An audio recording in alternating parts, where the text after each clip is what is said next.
This is my explanation on how to use solar rays without taking any damage. Basically, what you want to do first, before you even attempt this, if you've never done solar rays before, is use the new RuneLite client and mark your tiles. You mark the tiles in this manner.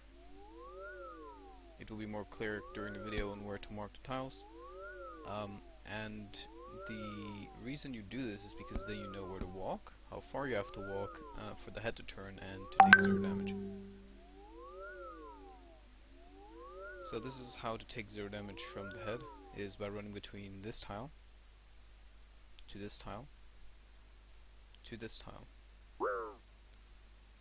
And if you run from this side, run to this tile, and then back to this tile.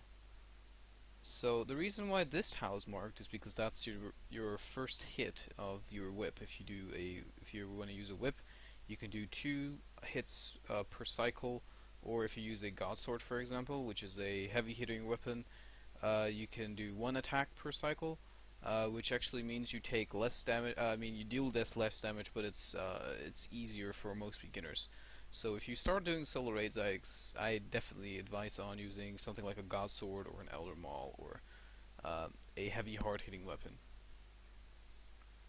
You could also use a whip doing the 1 tick method, the 1 hit method per cycle, but it's a lot slower. Alright, so let me first explain on how to do the Mage Hand. So the Mage Hand is very simple.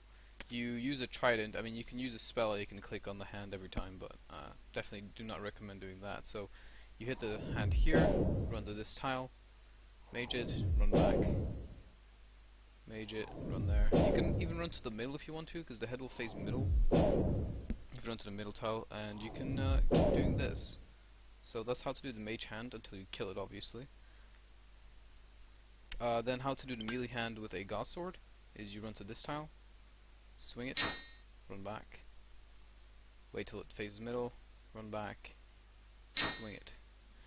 You can also click the hand and then run to that tile afterwards if that floats your boat. It doesn't matter. It's the same. You can do this method obviously with the whip too. I'd recommend starting by running to this tile and then hitting the hand. Once you're used to that, you can start doing the other method. So you can hit the hand, run to this tile, hit it again, and then run back. You'll have exactly enough time to do that. See, the head faces middle again. So if you want to do that constantly, you click. Obviously, it protects now, and then you can continue to do that. So that's it. That's literally all you have to know. But when you start the phase, you can run to the hand and do your Dragon Warhammer attacks.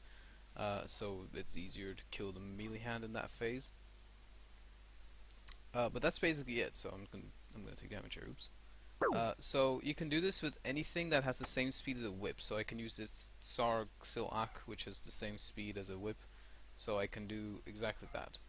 So now how to do the head. So I do not recommend bringing a blowpipe because you cannot continuously run the head if you use a blowpipe, or you can, but you'll just do less damage because it's fast.